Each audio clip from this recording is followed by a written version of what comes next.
Welcome to We Live It, the Live Ag Podcast, your source for livestock market insights, management strategies, and real conversations with those who don't just work in the cattle industry, they live it. Here are your hosts, Ty D. Cordova and Casey Mabry.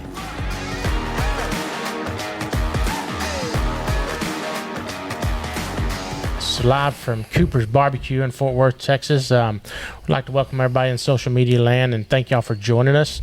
Remember, be sure to hit the like and the subscribe button up top there to follow along here on our podcast. We once again want to thank everybody for liking it and subscribing it. You got me and Casey here today, and we are joined by Barry Cooper, the owner and operator of Cooper's BBQ.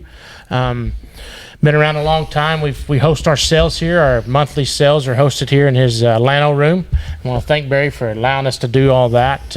Before we get started, I do want to kind of bring up some dates. Next sale is in Fort Worth, June 12th. Followed by that, we kind of hit our summer run. We'll be in Shipshewana, Indiana, June 26th. Boise, Idaho, July 24th. And Casper, Wyoming, August 14th. So if you want to consign anything to those sales, kind of reach out to us and we'll get that process started. Once again, just thank all our consigners and our buyers alike for joining in and helping out. Kind of get started here. We normally kind of start these things talking about our kids and what trails we've been chasing them on. You got your pig barn filled up?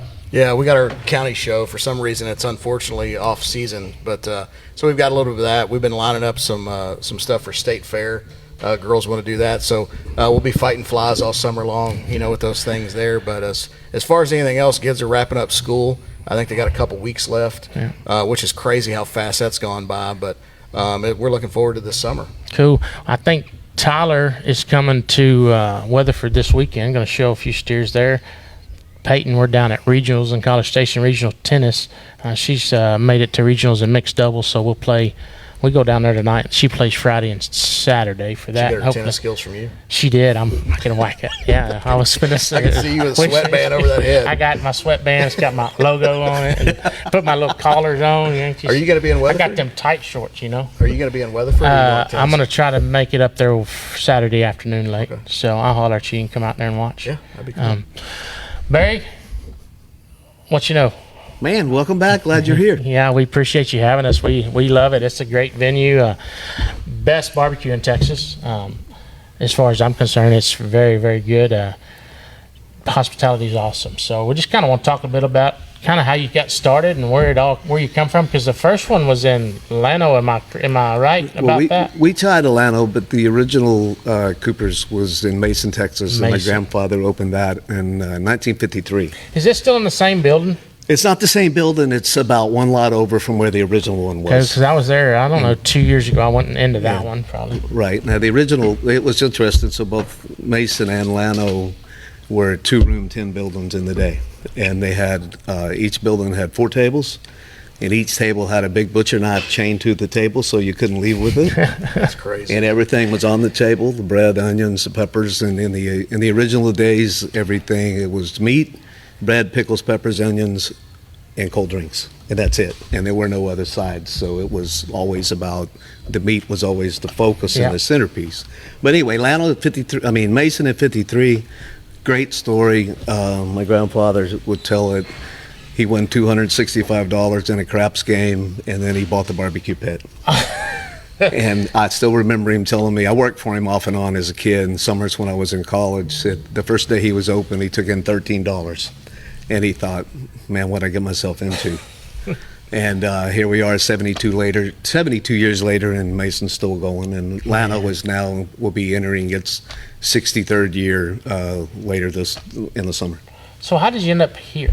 What brought this on? So I was in, grew up in the family business, took off down the court, went to college at Angelo State, and went to grad school, and then took off on a corporate path for a time. And thought I'd only stay a little. My plan was to stay 5 years or so. I ended up 18 years in the business with Cargill, and one of my assignments was in Fort Worth. And I had a boss at the time who lived out on Eagle Mountain Lake, and when there were holidays and people who weren't from around here, he would host people at his house. And his neighbor across the street that owned the lake house was a gentleman named Holt Hickman. And Holt owned all the stockyards. And Holt would come over and pitch horseshoes with us and pitch washers and do different things. So when I left the corporate world and came back to Texas to try to build a Cooper's, they got word, and Holt and his team contacted me, and we started talking about putting one in the stockyards. And, it's interesting because I was with Cargill in Fort Worth from 88 to 94, and I used to walk around the stockyards on Exchange Avenue thinking, man, wouldn't it be cool to have a Cooper's in the stockyards? But I couldn't even dream it at the time. I didn't see that. So anyway, we talked, and we got to going, and we got back and forth, and ultimately Holt got sick at the time and ended up with a transplant. And in the meantime, I went to New Braunfels, and we built Cooper's in New Braunfels. And so I was there, and then they showed back up and said, okay, we want to build one in Fort Worth. So anyway, I came up here, and true story, we went to Billy Bob's, had a beverage or two, and then we walked over here, and it was drizzling rain. And this was the valet parking lot where we sit today. And we walked and staked it off in the drizzling rain as to like, okay, here's where we're going to put Cooper's. And went back in, across the street, finished the evening, put the deal together, and ultimately we built the building that's now here. And we just started in January. We started our 16th year in business here in Fort Worth. But that's how it kind of came together. And it's so fascinating because when you look at what I do on the retail side or on the restaurant side, we sell a lot of beef from our deal. Once upon a time, there were more cattle sold in the Fort Worth Stockyards anywhere in the world. You guys are back now selling cattle where it needs to be, where it should be. Yeah, if it's just a perfect fit, we think, for us. So we're thrilled to have you here. You bet. But it was interesting because when we excavated to build the building, we hit the level of bricks 5 foot down.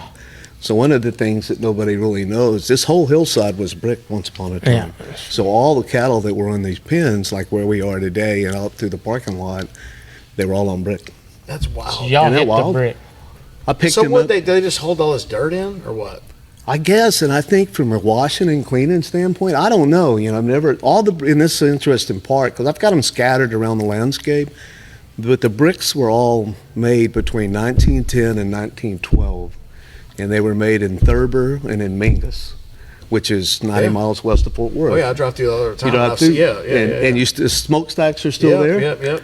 And Mingus was a city, and they had Mingus money, and they people lived in that community, and they never had to leave the fenced-in area. They, the schools were there, the stores were there, and they paid them in Mingus money that was only good in Mingus. They were owned by the company store. They were owned by the company store. Yeah. And all the bricks that were in here came from there. And you know that because they have union stamps on them and they have dates on them. And so when you find one, some of them are still very legible. So the bricks that were all through here were Mingus and Thurber bricks down through Exchange Avenue and over on Camp Bowie, all from the same spot. You know what's wild to think about, just like from a timing standpoint. So those bricks were made, in the early 1912 to whatever 1920. And then how long do you think that cattle were running where we're sitting right here? Like, when did that all end? I think that's that was range. Yeah, When like did what was the range timing end? of I don't that? know. from the teens into the 50s. Okay. So 40 years. In 40 years, basically. And the Packers, basically, we sit here at Cooper's, and we always talk about the hill because the Packers were all up on the hill, Yep. half a mile from here, give or take. So everything was pens here. They pushed them. Commission companies were based in the yards. They bought the cattle. They turned around and sold them to Swift or Armour.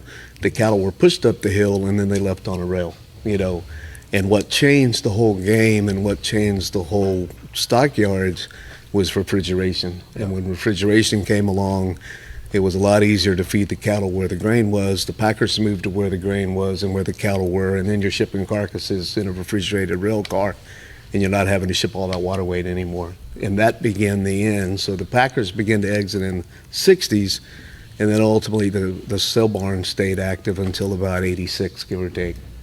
So in the stockyards. Yeah, no, it's wild out. I mean, the cattle chase the water. I mean, obviously the grain areas, and then commercializing cattle feeding from probably that standpoint on. Oh yeah. And then it's just an awesome history lesson. And it's something that I always look at whenever I come here because I spent quite a bit of time in the packing industry. Yeah.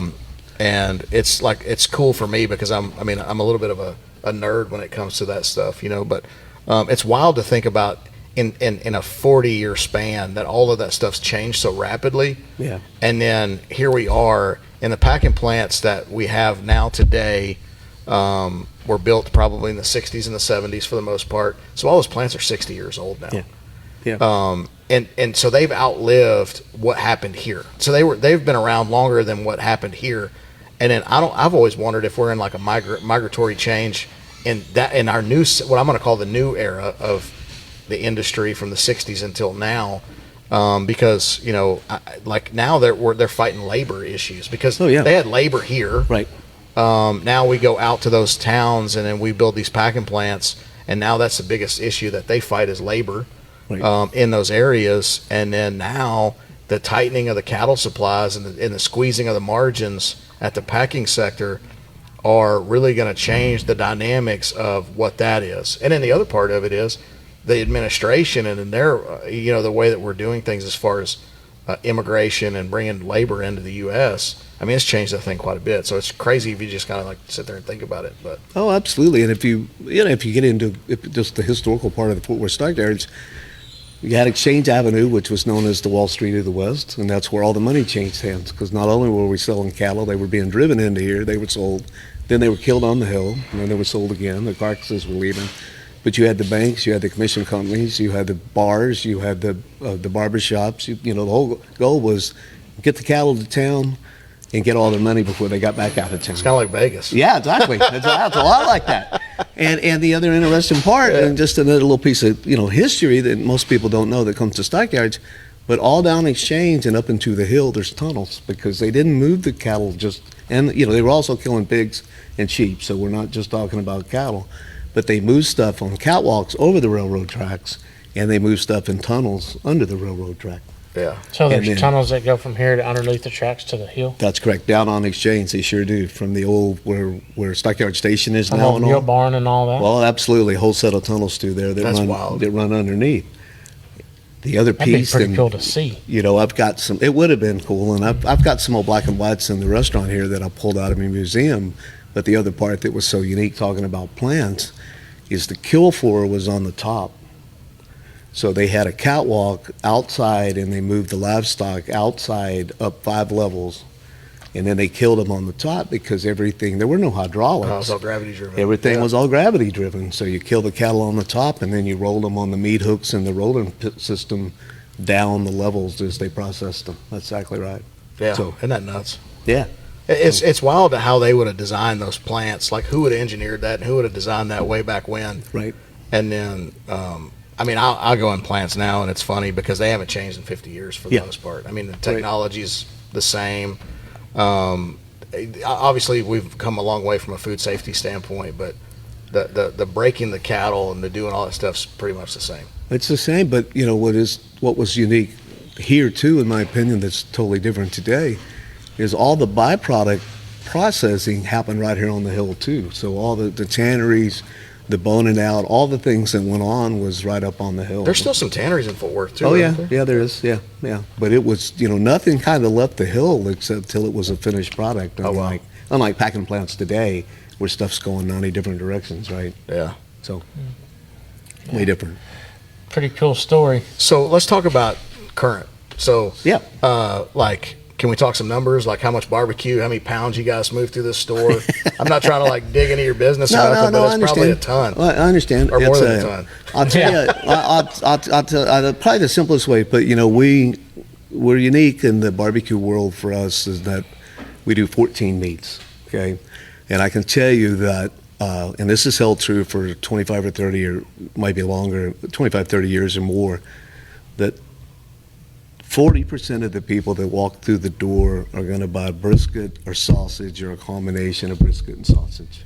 It's the landmark, and in Texas, it's what people look for, and they think about beef and they think about brisket. And then when you get into beef cuts, we do brisket, we do beef ribs, we do prime rib, we do ribeyes, we do T-bones, we do sirloins. Our sausage is beef-based. So you have all these different components, but we operate 5 locations. In the different markets, different products move more, with the exception of brisket is always a big seller. We'll sell more prime rib in Austin than we do anywhere else. We sell more beef ribs in Fort Worth than we do anywhere else. And the easiest way to put it in perspective is on a busy day, we will sell, give or take, 100 briskets per location. And on a busy day here, a rack of beef ribs that we get coming out of a plant is 4 ribs in a rack. And we'll sell 75 to 100 racks of beef ribs on a busy day. Yeah, that's 50. That's 50 head worth of beef ribs, and so you're talking about a short rib. Talking about short rib. Yeah, short rib. But, Yeah, you so know, you're talking about 50 head worth of, 35 head worth of short ribs and 50 head worth of briskets. That's right. pretty wild. And that's A day. per location. So you take it Yeah. you take it 5 times. And I mean, I get the weights and all, but for me it's interesting how many people are coming through the doors, what the product mix look like, and obviously, and the way we serve, is the consistent thing that we've always done at Cooper's from day one to now is we don't have drive-throughs. If you find somebody that ate at Cooper's 50 years ago, the thing they will remember more than anything else is that big pit where I walked in and I picked the meat out. Oh yeah, I remember. That's what everybody remembers. Yep, right? I remember it from whenever I went to. I mean, I've been to one of your original locations back when I was in college. There we go. And if Yeah. they may not remember what town it was in, what they No. ate, they remember the big It's pit. exactly. Yeah. That's what they do, and you see that, and so you never know what's going to happen. And it used to be, you always have somebody in line who's eaten with us before, and the veterans teach the first timers kind of what to do. They help them along. And now what happens is oftentimes you won't have anybody in line that's ever been here before, like in Fort Worth, because we have so many foreigners and so many tourists. Yep. And so what'll happen is you might say, "Hey, I want a beef rib."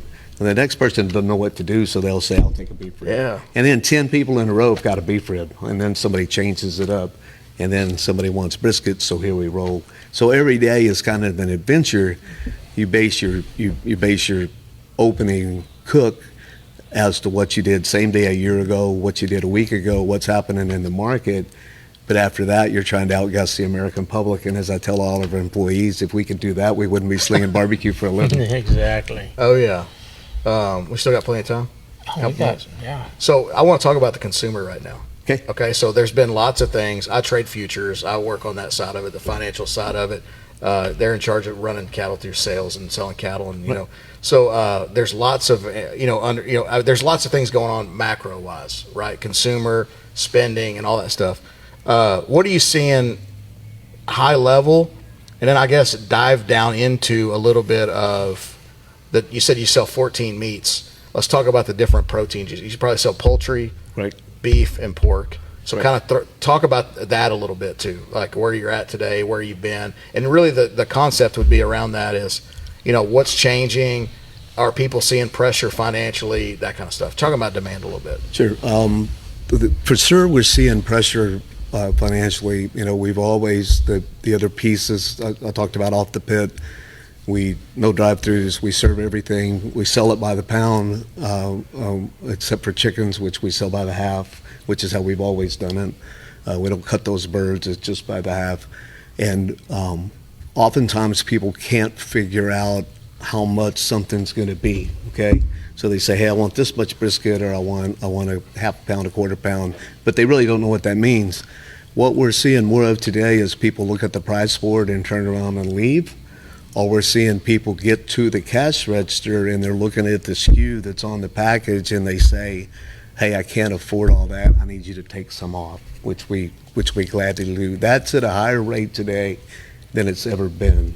We have begun to see people moving from the higher priced protein, so beef, to where they're moving to a cheaper cut of pork, or they're moving to a chicken because they know what that half costs, or they get a slice of turkey. We've only done turkey for about 16, 17 years because our theory was it's hard to make turkey taste different. Turkey's turkey, right? And I'm a beef guy. I mean, I'm proud of that too, but nothing against the turkey of the bird people, but the reality is turkey's turkey.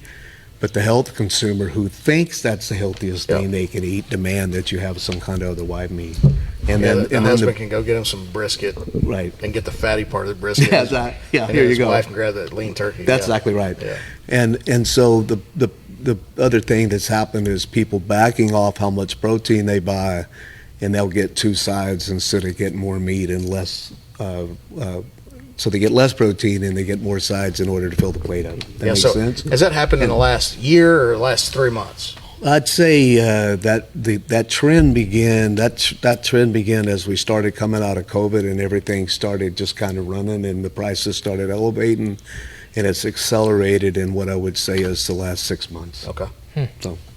So that's interesting, but otherwise, dollar sales probably still good, right? well, they're great. Yeah, they're good, and demand is there. And every day you wonder where all these people come from and how do they afford to eat what they're eating, but they just kind of keep coming. What's cool is your location here is you're not in a neighborhood, so you're not dependent on the local people. I mean, you got all these people that are coming across the street to Billy Bob's or going to the Stockyards or whatever. That's right, and it's in Fort Worth's unique case. It's become such a tourist destination. The Fort Worth Stockyards today are the largest single tourist destination in the state of Texas, and that's not an estimate or a guess. They geofence the market so they know how many cell phones are coming in and out. And so we've gone from what used to be 4 million visitors a year to 5 to 6 to 8, and the estimate is by the time this year is over, more than 10 million people will visit the Fort Worth Stockyards. So wow. You stop and think about that. Well, a lot of the TV shows are centered around cowboys, and everybody wants to be a cowboy. That's right. Everybody wants to wear a hat. Well, we've had the evolution of the cowboys. Everybody wants to wear a hat and boots. The Longhorn Drive has always been famous and continues to be so. You have the evolution of the Western lifestyle programming that's occurred. You have the Cowboy Channel being anchored in the Fort Worth Stockyards, and Fort Worth's on TV every day. So you have that aspect of things. So you have these different components, and all of it's kind of created the perfect storm. So here we are. And the amount of foreigners that come through here is just phenomenal. Were you thinking about that when you were staking this ground out? No, not at all. I was like, and I wasn't thinking about that for the first 3 or 4 years. I was trying to just pay survive. bills.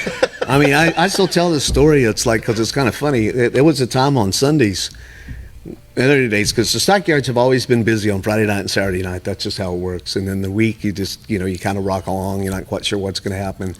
But we actually ran an all-you-could-eat buffet on Sundays for the first couple of years, and it was 3 different meats and a bunch of sides, and it was come fill your plate up. Was it all the leftovers from the winter? No left, all fresh stuff. It was all, and it was something so different there's every week. there's a caterer in Lubbock that used to do that. I can't remember who it was, but we go on Sundays, and it was everything that was kind of like left over from we don't do that. I'll tell you, and I'm proud of this. We don't ever talk about it, but we start over fresh every day. We cook everything on site at all of our locations, and any meat that we have left over, we chill it, we package it, we freeze it, we donate it all to charity. Oh wow! So we feed it. You have to have a kitchen. You have to be able to reheat to 160 degrees. My passion is shelters, so homeless shelters and battered women's shelters and children's places, and that's where all the leftovers go. So we start over fresh every single day, and we feed a lot of people. You don't want a bunch of leftovers. You hope that you get it close to ride. The only exception to that would be on the beef side. You take leftover brisket and turn it into chopped beef. So, wow. Because that's that price point thing that people can afford and buy, and that's probably where you're seeing a move to is. You see people move to chopped beef, you see them move to pulled pork because it's a lot of food, doesn't cost a lot of money, and it's filling. I don't want to take away from anybody else that we've sat down here in this podcast with, but I've thoroughly enjoyed this, and it's been my favorite, I promise you. You kind of like barbecue. But Jeff Peck's big, and I don't want him to jump on me. Jeff's listening to this right now. I'm gonna tell you, and he's like, "I'll show Casey. Wait till he gets to Boise." Yeah, I like everybody, but man, this has been great. Yeah. Well, we appreciate. It was so excited. I was excited when Jason came to see me and told me what y'all were doing and the whole concept of live ag. We've known the Barbers for a long, long time, and we're doing their sales in Llano, Texas, back when they were at the Llano Livestock Auction. Dale and his family are from right down the road at Cherokee, Texas, so we've had this long overlap, and it's just natural for y'all to be here. So we're excited to have you in the building, and I appreciate the opportunity to visit with you. Well, Jason never goes without telling me, I got a bull that sits in Cooper's Barbecue year round. I'm like, what are you talking about? When he comes in here, we come in here and we got the Barber brand on a Hereford bull, and I'm like, yeah, cool. Do we have time to tell this story? This is great. Yeah. Okay, so I'm at the at Fort Worth, and during January when the Barbers are here, we always take food out there to the show team, and to whoever is in. Dale and Mary will come in and eat. Anyway, we're standing out there one evening, and Dale says, "Hey, we got something we need to give you," and Mary jumped right in and said, "Yeah, we sure do." And I said, "What's that?" And he said, "It's a bull. It's at our house. It's a big ceramic life-size thing that Terry got out of some auction, and we don't have a place for it. It'd be perfect at Cooper's. And I'm like, yeah, okay, right, whatever. And so go right on. This is January. I'm in Houston in June. Phone rings, and it's Jason. And Jason's like, hey, what time will somebody be at Cooper's tomorrow? And I said, we start at 4 a.m. Why? Brett's coming through with the trader, and he's going to bring that bull that Mom and Dad want to give you. And I'm like, oh, okay, whatever. All right. So hang up the phone, call my general manager here, and I say, hey, I got a buddy coming through in the morning. He'll be by about 8:30. He's bringing me a bull. Just put him in the Lano room. I don't know what to do with him. I'll figure it out when I get back, and I just hang up. That's it. So I wait about 15, 20 minutes. I call Sean back, and I said, hey, man, I'm not jacking with you. I got a guy bringing me a bull, but it's not alive. But put him in the Lano room. He's like, okay. So I come back. Sunday is Father's Day, and we're a guy's place, and it's a busy day for us, and it's a lot of fun. You got a lot of families. And I'm standing, we opened early. We opened at 10 on Father's Day, or as early as we get everything ready. And I'm standing in the Lano room looking at this bull, and I'm thinking, what in the world are we going to do with this? Okay. And the first family through the door is a mom, dad, a little boy that's about 5 or 6, and his sister's probably 8. And they come walking by the door, and the little boy hits his dad on the thigh, and he's like, Daddy, look at that cow. And the dad says, that's not a cow, son, that's a bull. And then he says, hey, would you take our picture? So I take their picture. Right after that, it's a group of 10. They see it, and they come in. Hey, would you take our picture? And I said, sure. So I take the picture. So later, we moved the bull out here on the patio. A week later, we're having a management's meeting, and I pitch whatever I have to cover, and anybody got anything else? And one of the managers says, yeah, I got something. And I said, what's that? And he said, well, we got to tell you, I got to say, we thought when you put this bull out here that you'd finally gone over the edge and you'd kind of lost it, and you'd just like you were just out to lunch, man. We were worried about you.